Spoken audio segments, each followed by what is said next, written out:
है ना। परंतु अभी दूसरों को अवसर नहीं दे रहा हूँ, मैं ये अवसर को अपने परिवार के लिए, अपने लिए ले रहा हूँ।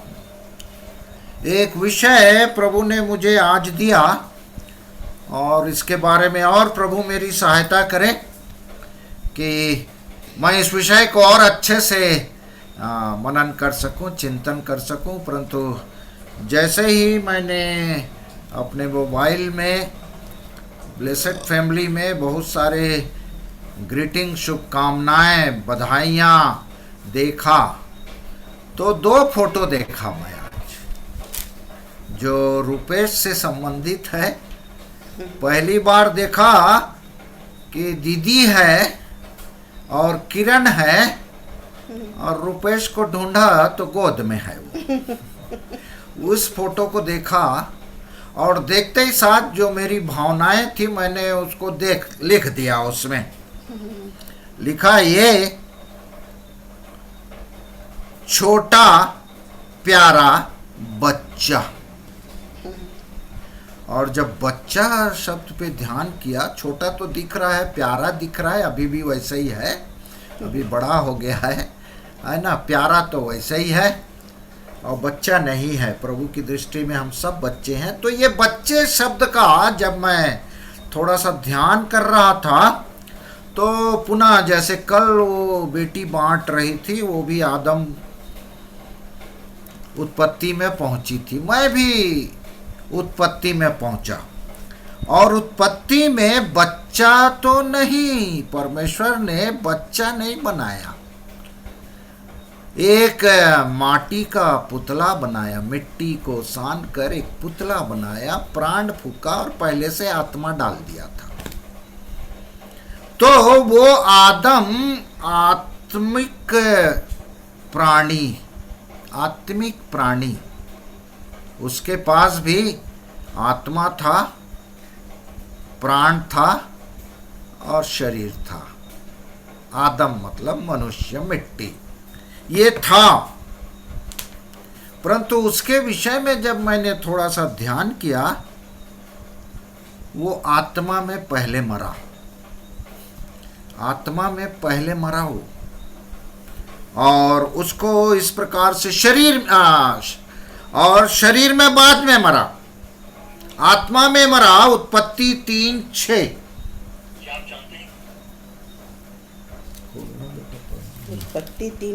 उत्पत्ति 3:6। सो जब स्त्री ने देखा, 3:6 बोले ना। यस। सो जब स्त्री ने देखा कि उस वृक्ष का फल खाने में अच्छा और देखने में मनभाऊ और बुद्धि देने के लिए चाहने योग्य भी है, तब उसने उसमें से तोड़कर खाया। ये सब शरीर या आत्मा देखने के द्वारा लुभा गए, है ना। किसने तुम्हें मोह लिया, एक दिन का बढ़िया विषय था, रुपेश ने दिया था, किसने तुझे मोह लिया।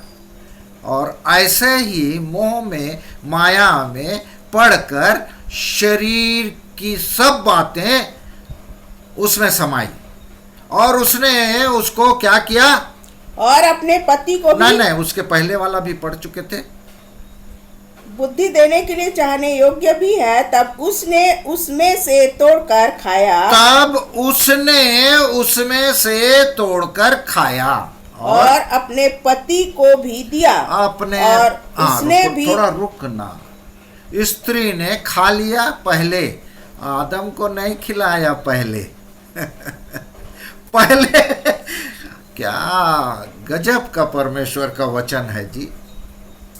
स्त्री ने पहले खा लिया, फिर उसने पति को भी दिया और उसने भी खाया। पति को दिया और उसने खाया, और दोनों आत्मा में मर गए, है ना। ऐसा मैंने उसको ध्यान दिया। परंतु शरीर में जिंदा था। कल वो बेटी बार बार बोल रही थी, शरीर में जिंदा था, जिसका वर्णन है उत्पत्ति 5:5। उसमें उम्र भी है। ये शरीर का जीवन, हेम भाई बड़ा इस पॉइंट को बार बार स्ट्रेस देते रहते हैं, शरीर।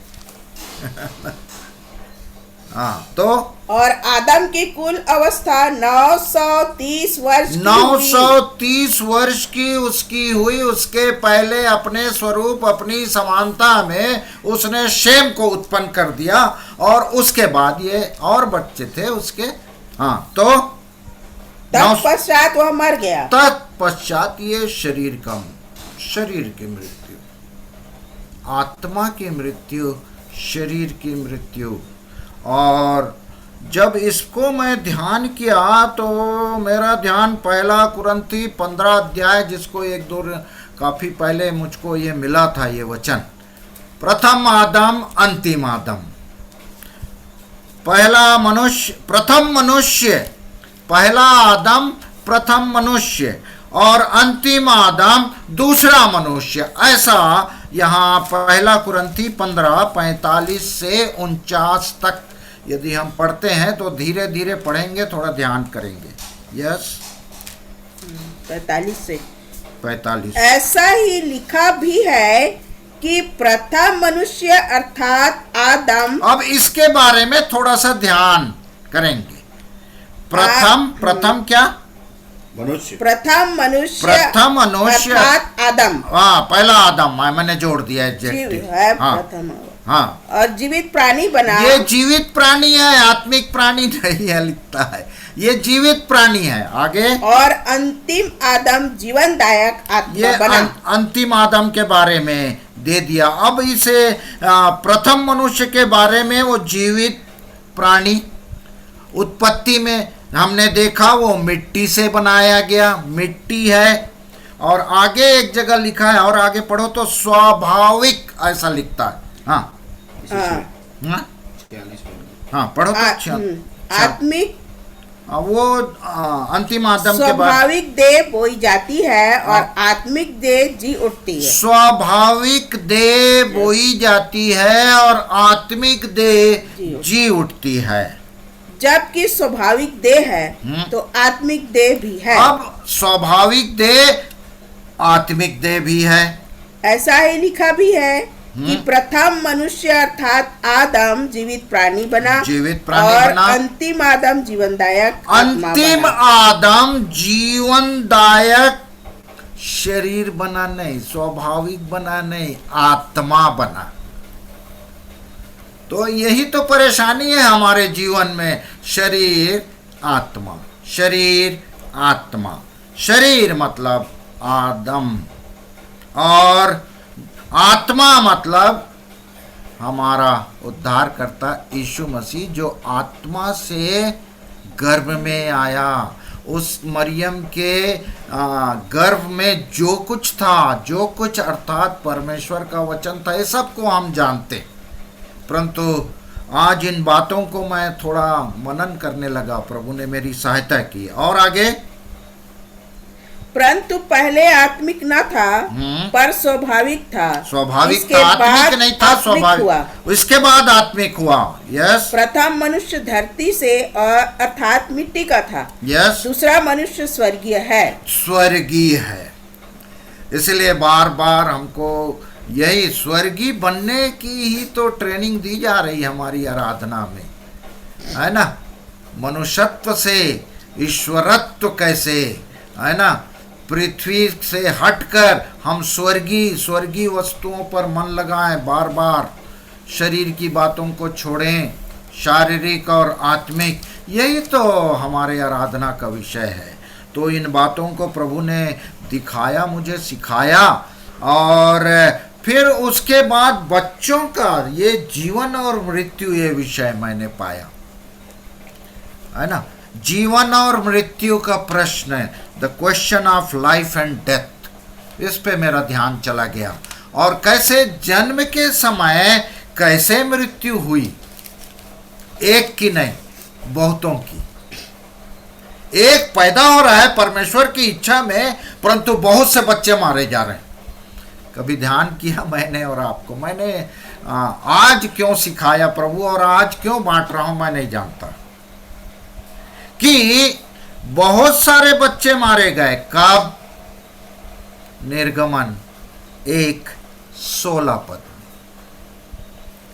पढ़िए। कि जब तुम इब्री स्त्रियों को बच्चा उत्पन्न होने के समय हाँ। जन्मे के पत्थरों पर बैठी देखो, तब यदि बेटा हो तो उसे मार डालना, और बेटी हो तो जीवित रहने देना। बेटियों को छोड़ देना, बेटों को मार देना। कितने लोगों, कितने छोटे छोटे मासूम लड़कियों को छोड़ देना। लड़कों को सेना में भर्ती उस समय केवल लड़के ही किए जाते थे, आदमी लोग। आजकल तो हमारी बहनें भी सिपाही बन रही हैं और बॉर्डर में जाके रक्षा कर रही, देश को बचा रही हैं, सुरक्षा कर रही हैं। आजकल पुलिस डिपार्टमेंट में बहुत सारे बहनें, बेटियां, महिलाएं हैं। उस समय नहीं था, युद्ध करने योग्य केवल पुरुषों को। तो बालकों को, बहुत सारे छोटे, जन्मते ही साथ बच्चा पैदा हो रहा है और उसको फिरौन राजा ने कहा इसको मारो, मरवा डालो, धाइयों को बेच दिया। और ऐसे समय में जब सब लड़के बच्चे जन्मते ही साथ मारे जा रहे थे, परमेश्वर ने एक बच्चा को बचा दिया। एक बच्चा जिसका नाम मैं और आप जानते हैं, मोसेस। क्या वहीं से शिक्षा पाया, पढ़ा लिखा, राजमहल में रहकर, और इब्रानी 11 में पढ़ते हैं। हाँ, राजकुमार, राजा बनना उसको पसंद नहीं आया, क्योंकि परमेश्वर ने उसको बचाया था, परमेश्वर ने उसको पैदा किया था। और उसका नामकरण उसको हम पढ़ेंगे, निर्गमन 2 अध्याय का 1 से 4 पद को पढ़ लेंगे। थोड़ा समय दीजिए। निर्गमन 2, 1 से 4। लेवी के घराने के एक पुरुष ने एक लेवी वंश की स्त्री को ब्याह लिया। यह दोनों लेवी हैं, और वह स्त्री गर्भवती हुई और उसके एक पुत्र उत्पन्न हुआ। और यह देखकर कि यह बालक सुंदर है, ऐसे उसे 3 महीने तक छिपा रखा। वो 2.5 लोग, 2 जने का नाम है, वो पहुंच नहीं पाए। और जब माँ बाप ने देखा, बड़ी अच्छी गवाही दे रहे थे हम भाई रुपेश के बारे में, और किरण बेटी अच्छी गवाही दे रही थी, सुंदर है, बढ़िया है, अरे इसको तो बचाना ही है, कहाँ जाए। नहीं मारेगा शैतान, इसको मारने का काम शैतान का चल रहा था। फिरौन को शैतान ने अपना हथियार बना के उन छोटे छोटे मासूम बच्चों को मरवा दिया, लड़कों को मरवा दिया। परंतु परमेश्वर की योजना में एक बच्चा बचाया गया, उसका नाम था मूसा। हाँ, आगे।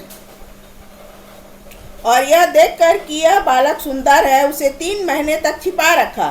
और जब वह उसे और छिपा न सकी, तब उसके लिए सरकंडों की एक टोकरी लेकर उस पर चिकनी मिट्टी और राल लगाकर उसमें बालक को रख कर नील नदी के तीर पर कांसों के बीच छोड़ाई। यस, तो धन्यवाद। इसका सब वृतांत मैं और आप जानते हैं।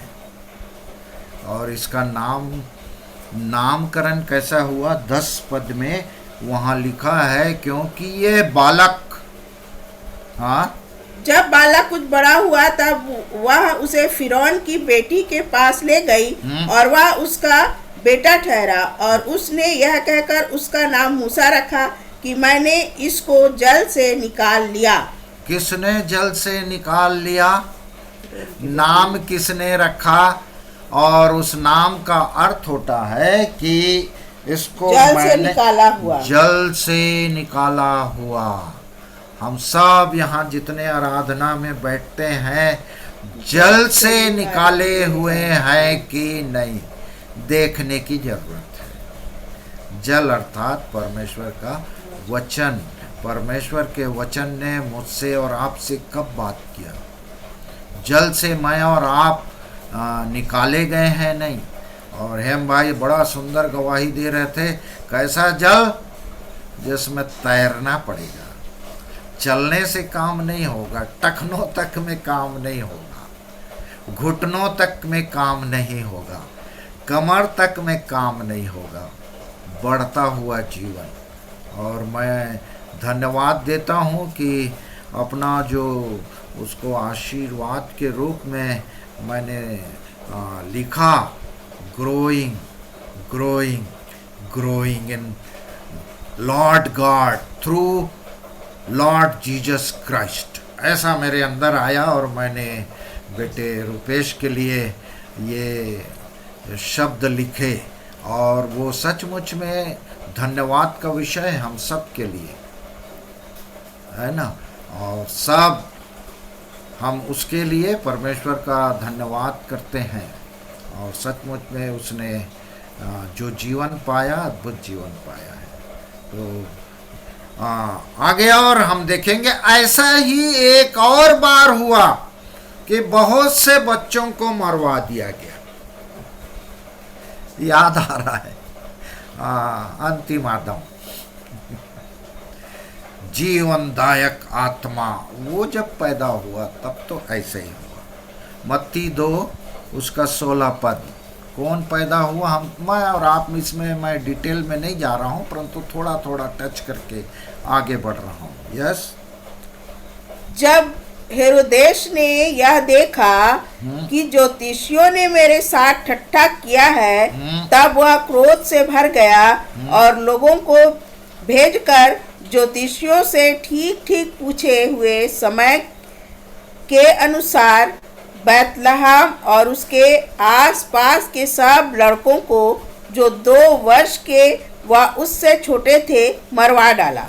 2 वर्ष के बच्चे या उससे छोटे सबको मरवा डाला। हेरोदेश राजा, वहाँ फिरौन, यहाँ हेरोदेश। छोटे छोटे मासूम बच्चों की मृत्यु हुई, हत्या हुई कहिए।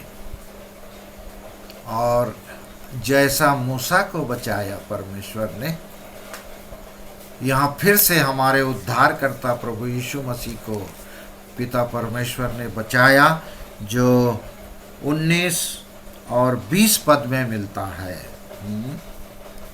हेरोदेश के मरने के बाद देखो, प्रभु के दूत ने मिस्र में यूसुफ को स्वप्न में दिखाई देकर कहा कि उठ, बालक और उसकी माता को लेकर इस्राएल के देश में चला जा, क्योंकि जो बालक के प्राण लेना चाहते थे वो मर गए।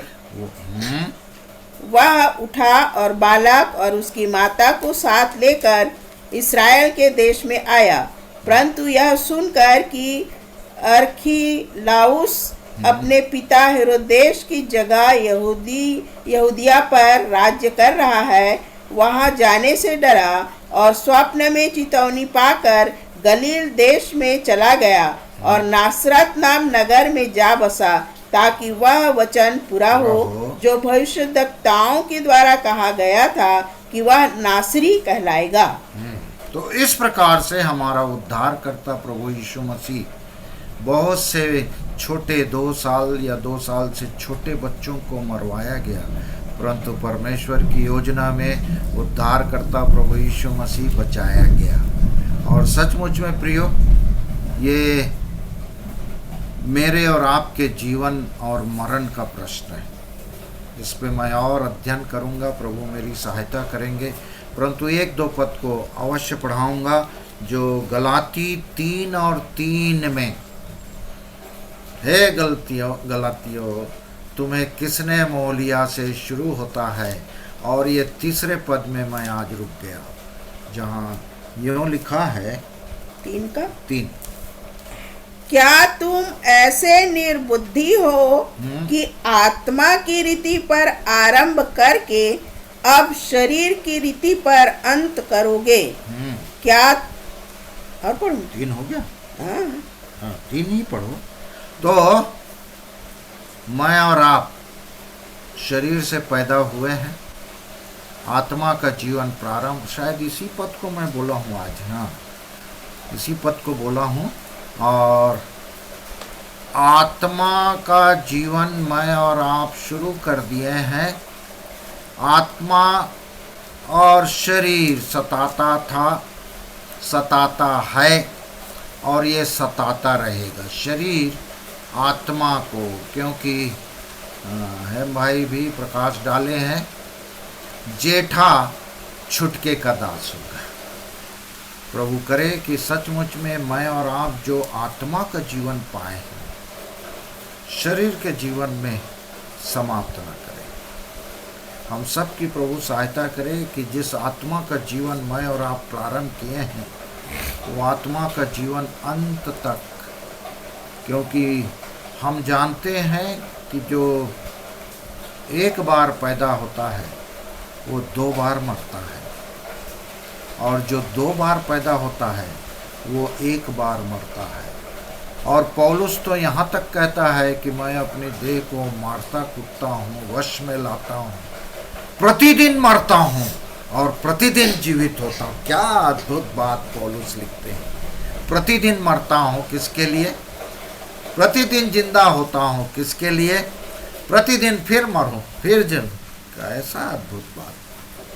तो सचमुच में प्रभु सहायता करे। और इफिसी 2:1 हम सब जानते हैं, एक बार फिर से पढ़ लेंगे आज पुनरावृत्ति के लिए। इफिसी 2:1 उसने तुम्हें भी जिलाया, उसने तुम्हें भी जिलाया, आत्मा में शरीर को त्याग कर आत्मा में जिलाया, जो अपने अपराधों और पापों के कारण मरे हुए थे। अपराधों और पापों के कारण मरे हुए थे, हमको प्रभु ने जिला दिया आत्मा में। तो सचमुच में फिर से अपराध का जीवन, पाप का जीवन मेरे और आपके जीवन में राज न करे। मेरे और आपके जीवन में हमेशा आत्मिक जीवन दिखाई दे। हमेशा मैं जीत जीत जीत, विक्टोरियस लाइफ मैं और आप जीवितों की मानिंद जिए इस संसार में, मरे हुओं के अनुसार ना जिए। कल हम भाई बार बार बता रहे थे, है ना, मरा हुआ को क्या खाना खिलाओगे? खाएगा वो जो जीवित है, जो जिंदा है। तो प्रभु हम सब की सहायता करें और मुझे और प्रभु और भी इन वचनों में बढ़ाएं, ताकि मैं स्वयं आत्मिक जीवन में बलिष्ठ बढ़ता जाऊं और हम सब एक दूसरे के लिए आशीष का कारण बन सकें। पता